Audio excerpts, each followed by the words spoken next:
এটা হচ্ছে কুয়ে নদীর রাইট ব্যাঙ্ক।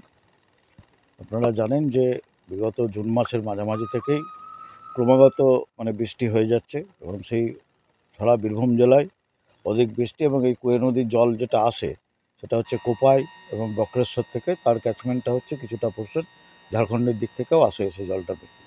এই ভারী বৃষ্টির জন্য যে বাঁধ এবং বাঁধ আমাদের এখানে যেটা আইএনডব্লিউডি মেনটেন করে, এখানে খানপুর যে ব্যারেজ আছে সেই ব্যারেজের ওখানে দুপাশে লেফট ব্যাঙ্ক এবং রাইট ব্যাঙ্ক মেনটেন করে।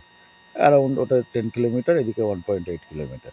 এই যে আমরা যে জায়গায় এখন দাঁড়িয়ে আছি এটা হচ্ছে আমাদের বাঁধের থেকে একটা এক্সটেন্ডেড পোর্শন বাঁধ। এটা এমজিএনআরইজেড বিভিন্ন এর থেকে আমরা যতটুকু এখানে খবর পেয়েছি সাধারণ লোকের থেকে তৈরি হয়েছিল কয়েক বছর আগে।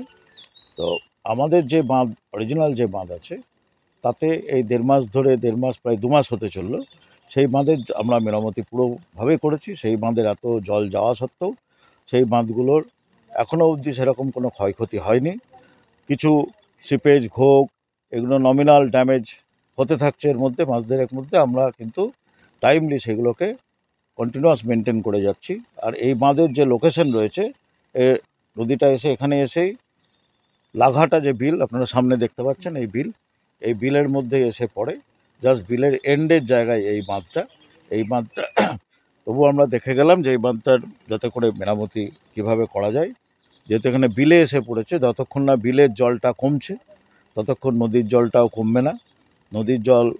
বিলের জল কমলে এই বিল থেকে আবার কুয়ে যাচ্ছে, কুয়ে গিয়ে হিজল বিলে গিয়ে পড়ে, হিজল বিল থেকে বাবলা গিয়ে আবার গিয়ে ভাগীরথীতে পড়ে।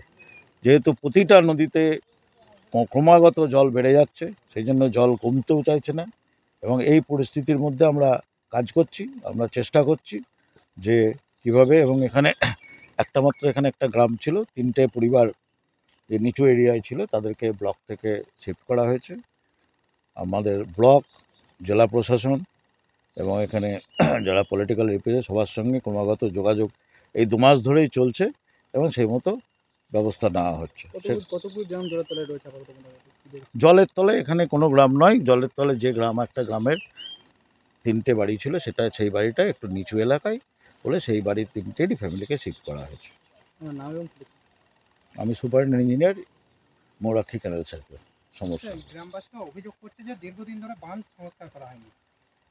বাঁধ সংস্কার করা হয়েছে, তাহলে আপনারা ওই বাঁধগুলোকে একটু হেঁটে দেখে নিন। যেটা আমি বললাম আপনাকে, যে বাঁধটা আমরা আইএনডব্লিউডি মেনটেন করি সেই বাঁধটা আপনারা দেখলেই বুঝতে পারবেন, আমার বলার প্রয়োজন নেই। যেখানে ভেঙেছে সেইখানে, হ্যাঁ যেখানে আজকে ভেঙেছে তা একটু আগে বললাম তো, এই বাঁধ তো এমজিএনআরইজি থেকে তৈরি হওয়া বাঁধ ছিল।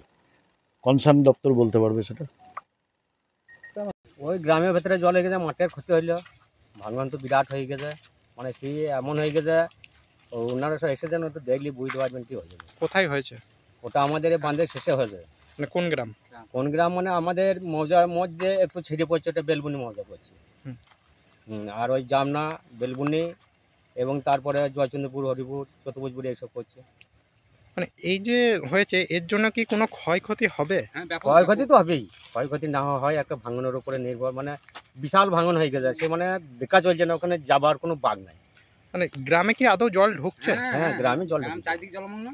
ওই তো গেলে বুঝতে পারবো না। এখানে খাপুরে কি কোনো জল ঢুকছে? হ্যাঁ, খাপুরে তো হয়তো বের করে এসে খানি, খাপুরে শেষেই তো ভাঙনটা হয়েছে। সেখানে কি সংস্কার করা হয়েছিল বাঁধ? সংস্কার হয়েছিল ওইখানে অবধি এই বাঁধটা যেটা এই এসডিও যে ইরিগেশনে যেটা নিয়েছিলেন দপ্তরে, ওইখান থেকে আর উনিরা আর করবার হয়তো ভালো মন্দ বুঝেছে, করে নাই। ওইখান থেকে বাঁধ ছিল, সেইখান থেকে আমরা গ্রাম থেকে অনেক কিছু কালেকশন করে কিছুটা বাঁধ করেছিলাম। সেইখান থেকে বাঁধ ছিল, সেইখান থেকেই নিয়েছে। এর আগে কখনো সংস্কার করা হয়নি ওটা? হ্যাঁ, না করেছিলাম, সেটা 2-3 বছর আগে, সেটা 2002-এর মনে হয় আমরা করেছিলাম। সেটা বলতে পারি এনার্জি কাজ যখন ছিল তখন আমরা এনার্জি কাজ থেকে ট্র্যাক্টর দিয়ে জিসিবি দিয়ে করেছিলাম খানিকটা, সেইটার ওপরে ক্ষতি হয়েছে। সংস্কার না করার জন্যই ক্ষতি? হ্যাঁ, সংস্কার না করার জন্যই ক্ষতি, অনেকটা ক্ষতি। একটা রিভার পাম্পের দুটো একটা পাউট একবার শেষ, একবার উড়িয়ে দিয়েছে।